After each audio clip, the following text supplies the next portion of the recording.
സുഹൃത്തുക്കളെ, fine truth ബ്ലോഗിലേക്ക് നിങ്ങൾക്കെല്ലാവർക്കും സ്വാഗതം. ഇന്ന് ഞാൻ അവതരിപ്പിക്കുന്ന ഒരു വിഷയം വളരെ കാലിക പ്രാധാന്യമുള്ളൊരു വിഷയമാണ്. അതായത് നിങ്ങളും ഞാനും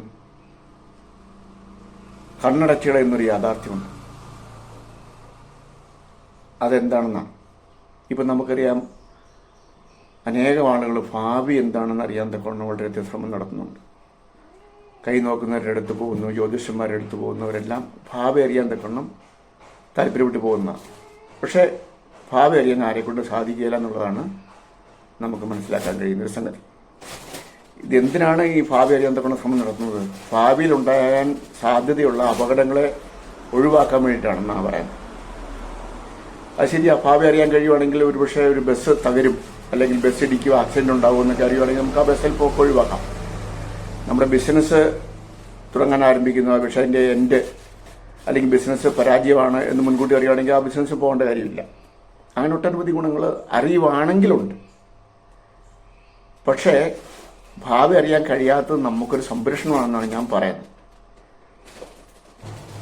അതെങ്ങനെയാണെന്നല്ലേ നോക്കുക. ഇപ്പോൾ ഉദാഹരണം പറയാനല്ലേ, വധശിക്ഷയ്ക്ക് വിധിക്കപ്പെട്ട ഒരു വ്യക്തി. അപ്പോൾ ആ വ്യക്തിക്ക് ഒരു ഡേറ്റ് കൊടുത്തിട്ടുണ്ടാവും, ഇന്ന ദിവസം വധശിക്ഷ നടപ്പാക്കും സംബന്ധിച്ച്. അദ്ദേഹത്തിന് ആ ഒരു അറിയിപ്പ് കിട്ടിയതിന് ശേഷമുള്ള ആ വധശിക്ഷ നടപ്പാക്കുന്ന സമയം വരെയുള്ള അദ്ദേഹത്തിന് മാനസികാവസ്ഥയെക്കുറിച്ച് ചിന്തിച്ചിട്ടുണ്ടോ? ഓരോ ദിവസവും ചെല്ലുന്തോറും, അതായത് ആ വധശിക്ഷ നടപ്പാക്കാനുള്ള ഓരോ ദിവസത്തേക്ക് അടുക്കും തോറും അദ്ദേഹം വളരെയധികം സമ്മർദ്ദത്തിന് കീഴ്പ്പെട്ടു പോകും, മാനസികമായിട്ട് തകർന്നു പോകും, ശാരീരികമായിട്ടും ക്ഷീണിക്കും. ഉണ്ടോ? അത് അദ്ദേഹത്തിന് വളരെ അസ്വസ്ഥജനകമായിട്ടുള്ളൊരു അറിയിപ്പാണത്. ഞാനീ പറഞ്ഞു വരുന്നത് എന്താണെന്ന് ചോദിച്ചാൽ, ഒരു മനുഷ്യൻ്റെ ആയുസ് എന്ന് പറയുന്നത് 70 അല്ലെങ്കിൽ 80 വർഷം ശരാശരി ആയുസ്. ചില ആളുകൾ അതിലും കുറഞ്ഞ നാളുകൾ ജീവിക്കുന്നുണ്ട്. ഇപ്പോൾ ചില കുട്ടികളൊക്കെ ഉണ്ടായിട്ട് വളരെ താമസിയാതെ മരിച്ചു പോകുന്നുണ്ട്. 10 വയസ്സിൽ, 20 വയസ്സിൽ, 30 വയസ്സിൽ ഒക്കെ മരിക്കുന്ന ആളുകളുണ്ട്. അപ്പോൾ നമ്മളിങ്ങനെ ചിന്തിക്കുക, നമ്മൾ ജീവിക്കുന്ന എത്ര വർഷം ജീവിക്കും എന്നുള്ളതിനെ കൃത്യമായിട്ട് നമുക്ക് മുൻകൂട്ടി അറിയാം എന്ന് വിചാരിക്കുക. അപ്പോൾ ഒരു 60 വയസ്സ്, 60 വർഷം ജീവിക്കും. ഈ 60 വർഷത്തെ നമുക്ക് ഇൻറ്റു 365 കൊണ്ട് ഗുണിച്ചു കഴിഞ്ഞിട്ടുണ്ടെങ്കിൽ എത്ര ദിവസങ്ങളിൽ നമ്മൾ ജീവിക്കുമെന്ന് അറിയാമല്ലോ. ശരിയല്ലേ? അപ്പോൾ അങ്ങനെ വരുമ്പോൾ അതറിഞ്ഞതിന് ശേഷമുള്ള നമ്മൾ ഓരോ ദിവസവും നമ്മുടെ ജീവിതത്തിൽ നിന്ന് കടന്നു പോകുമ്പോൾ നമ്മുടെ മരണത്തിൽ എത്ര അടുക്കുമല്ലേ. ഇപ്പോൾ ഇത്ര ദിവസം നിന്ന് കിട്ടും. ഇപ്പോൾ 60 വയസ്സ് വരെ നമുക്ക് ആയുസുള്ളൂ എന്നുള്ളത് കൃത്യമായിട്ട് നമ്മൾ മുൻകൂട്ടി അറിയാം. അതങ്ങനെയാണ് അറിവ് കിട്ടി. അതിൻ്റെ അടിസ്ഥാനത്തിൽ നമ്മൾ അതിനെ ദിവസങ്ങളാക്കി കഴിഞ്ഞിട്ട് ഒരാഴ്ച കടന്നു പോകുമ്പോൾ 7 ദിവസം കടന്നു പോയില്ല നമ്മുടെ ആയുസിൽ നിന്ന്. ഒരു മാസം കടന്നു പോകുമ്പോൾ 30 ദിവസങ്ങൾ കടന്നു പോകുമ്പോൾ വീണ്ടും നമ്മൾ മരണത്തിൽ എത്ര അടുത്തടുത്ത് വരുമല്ലേ. അപ്പോൾ ആ ഒരു അറിവ് നമുക്ക് സമാധാനം തരുമോ? സ്വാഭാവികമായിട്ടും മരണത്തിന് ശിക്ഷയ്ക്ക് വിധിക്കപ്പെട്ട വ്യക്തി ആ ഒരു പീരീഡ് എടുക്കും തോറും അദ്ദേഹത്തിൻ്റെ ഒരു മാനസികാവസ്ഥ ഓർത്തും എന്ന് പറഞ്ഞ പോലെ നമുക്ക് ഫീൽ ചെയ്യല്ലേ. അപ്പോൾ നമ്മുടെ ജീവിതത്തിൽ സന്തോഷം നഷ്ടപ്പെടുകയല്ലേ. നമുക്ക് എന്തെങ്കിലും കാര്യങ്ങൾ ചുവന്നേരം ചെയ്യാൻ പറ്റൂ. ശരിയല്ലേ? അപ്പോൾ അതുകൊണ്ട് അതറിയാതിരിക്കുന്നത് നമുക്ക് സംരക്ഷണം ആണ് എന്നാണ് ഞാൻ പറഞ്ഞു വരുന്നത്. കാരണം നമ്മുടെ സന്തോഷം, നമുക്ക് ജീവിതം നാളെ ഇപ്പം എന്തും സംഭവിക്കുന്നു അറിയാതിരിക്കുന്നതുകൊണ്ട് ഇന്നത്തെ ദിവസം നമുക്ക് സന്തോഷമായിട്ട് ജീവിക്കാൻ പറ്റുമല്ലോ. അല്ലെങ്കിൽ ആ ഒരു നിർണായക സമയം വരെ നമുക്ക് സമാധാനത്തോടും സന്തോഷത്തോടും ജീവിക്കാൻ കഴിയില്ല. അപ്പോൾ അത് പരിധിവരെയും നമുക്ക് ഭാവിയെ മുൻകൂട്ടി അറിയാൻ കഴിയാത്ത സംരക്ഷണം അല്ലേ? ചിന്തിച്ചു പോയി. ഇനി ഇതിന് മറിച്ചൊരു യാഥാർത്ഥ്യമുണ്ട്, അതിലേക്ക് ഞാൻ വരാം. അതെന്താണെന്നല്ലേ, ഇപ്പോൾ നമ്മളെല്ലാം കുട്ടികളോട് നമുക്ക് വളരെ ഇഷ്ടമാണ്. ഒരു കുട്ടി ജനിക്കുന്നു.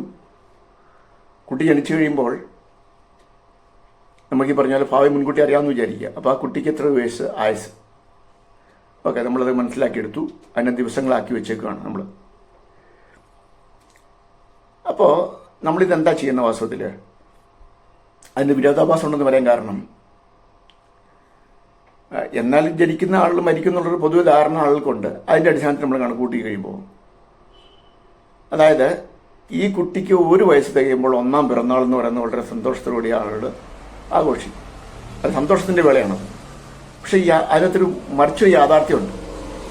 അതായത് ഈ ഒരു വയസ്സാകുമ്പോഴേക്കും 365 ദിവസങ്ങൾ ഈ കുട്ടിയുടെ ടോട്ടൽ ജീവിതത്തിൽ നിന്ന് അങ്ങോട്ട് കൊഴിഞ്ഞു പോയി എന്നുള്ളൊരു യാഥാർത്ഥ്യം വിസ്മരിക്കപ്പെട്ടു പോവുകയാണ്. അത് വിസ്മരിച്ചുകൊണ്ട് ഒന്നാം പിറന്നാൾ ആഘോഷിക്കുമ്പോൾ സന്തോഷത്തിൻ്റെ വേളയാണ്. രണ്ടാം പിറന്നാൾ 2 വർഷം ആകുമ്പോൾ അപ്പോൾ 2 വർഷങ്ങൾ എന്ന് പറയുമ്പോൾ എത്ര ദിവസങ്ങൾ ജീവിതത്തിൽ നിന്ന് കടന്നുപോയി. അപ്പോൾ അദ്ദേഹത്തിൻ്റെ ടോട്ടൽ ആയുസിനോട് 2 വർഷങ്ങൾ കടന്നുപോയില്ലേ? അപ്പോൾ അത് വാസ്തവത്തിൽ അങ്ങനെ സന്തോഷിക്കേണ്ട ഒരു അവസരമാണോ? കണ്ടോ? അപ്പം ഈ ഒരു യാഥാർത്ഥ്യം മറന്നുപോയാണ് പലപ്പോഴും സന്തോഷിക്കുന്നതെന്നാണ് ഞാൻ പറഞ്ഞത്. അപ്പോൾ അതാണ് വല്ലാത്തൊരു യാഥാർത്ഥ്യം. അതിന് നേരെയാണ് നമ്മൾ കണ്ണടയ്ക്കുന്ന പറയുന്നത്. നമ്മൾ ചിന്തിക്കുന്നില്ല ആവശ്യം, ശരിയല്ലേ? അപ്പോൾ ഇതാണ് ഞാൻ പറഞ്ഞു വരുന്ന ഒരു സംഗതി. അപ്പോൾ ഇതാണ് ഞാൻ പറഞ്ഞു വരുന്നത്. ഇതൊരു വല്ലാത്ത യാഥാർത്ഥ്യമാണ്. നമ്മൾ വിസ്മരിക്കപ്പെട്ട് പോണ ഒരു യാഥാർത്ഥ്യമാണെന്ന് ഞാൻ പറഞ്ഞതിൻ്റെ കാര്യം. അപ്പോൾ ഒരു 10 വയസ്സ് വരെയൊക്കെ ബർത്ത്ഡേ ആഘോഷിക്കുക. അതിനുശേഷം ഉണ്ടോ എന്ന് എനിക്കറിയില്ല, ചില ആളുകൾ ആവശ്യമുണ്ടായിരിക്കും. പക്ഷേ 10 വയസ്സ് വരെയും നമ്മളുടെ കുട്ടികളുടെ ഈ 10 വയസ്സ് തികയുന്നു, അല്ലെങ്കിൽ 6 വയസ്സ് തികയുന്നു, 8 വയസ്സ് തികയുന്നു, എല്ലാം വളരെ സ്വാഭാവികമായിട്ട് ആളുകൾ അങ്ങനെ ചെയ്യാറില്ലേ? ഓർത്ത് നോക്കി. പക്ഷേ അവരുടെ ജീവിതത്തിൽ നിന്ന് ടോട്ടൽ ആയുസിൽ നിന്ന് അത്രയും കൊഴിഞ്ഞു പോയി എന്നുള്ള യാഥാർത്ഥ്യം മറന്നിട്ടാണ് സന്തോഷിക്കുന്ന സമയത്ത്. ചിന്തിച്ചു നോക്കി. അപ്പം ഞാൻ പറഞ്ഞത് വരുന്നത് എന്താണെന്ന് വെച്ചിട്ടുണ്ടെങ്കിൽ, നമ്മുടെ ഭാവി അറിയാൻ കഴിയാത്ത ഒരവസ്ഥ ഉള്ളത് വാസ്തവത്തിൽ നല്ലതാണ്. പക്ഷേ അതിൽ മനുഷ്യൻ പല കണ്ടുപിടുത്തങ്ങളും നിരീക്ഷണങ്ങളും പരീക്ഷണങ്ങളൊക്കെ നടത്തിയിട്ടുണ്ടെങ്കിൽ മനുഷ്യന് ഇതുവരെ അവൻ്റെ ഭാവി എന്താണെന്ന് തൊട്ടടുത്ത നിമിഷം എന്ത് സംഭവിക്കുന്നുള്ളത് അറിയാൻ കഴിയുന്നില്ല എന്നുള്ളൊരു യാഥാർത്ഥ്യമാണ്. അപ്പോൾ ഒരുപക്ഷെ ആ ഒരു കഴിവ് ദൈവം മനുഷ്യന് കൊടുക്കാത്തതിൻ്റെ പിന്നിൽ ഒരുപക്ഷെ നമ്മുടെ സന്തോഷത്തോടെ ജീവിക്കണം എന്നുള്ള ഉദ്ദേശമായിരിക്കും ദൈവത്തിനുള്ളത്, അല്ലേ? ചിന്തിച്ചു നോക്കിയാൽ നിങ്ങൾ ഈ ഇതിനെ സംബന്ധിച്ച്. അപ്പോൾ ഇതുപോലെ ഇൻട്രസ്റ്റിംഗ് ആയിട്ടുള്ള മറ്റൊരു വിഷയമായിട്ട് നമുക്ക് മറ്റൊരു വീഡിയോ കാണാം. അപ്പോൾ ഈ ചാനൽ ഇതുവരെ നമ്മൾ സബ്സ്ക്രൈബ് ചെയ്തിട്ടില്ലെങ്കിൽ ദയവായി സബ്സ്ക്രൈബ് ചെയ്യുക. അതോടൊപ്പം തന്നെ പരമാവധി ഷെയർ ചെയ്യുക. അത് നിങ്ങളുടെ വലിയ കമൻറ്റുകൾ രേഖപ്പെടുത്തുക. അതുകൊണ്ട് നമുക്ക് ഇനി മറ്റൊരു വീഡിയോയിൽ മറ്റൊരു വിഷയമായിട്ട് കാണാം. അതുവരെ ഗുഡ് ബൈ.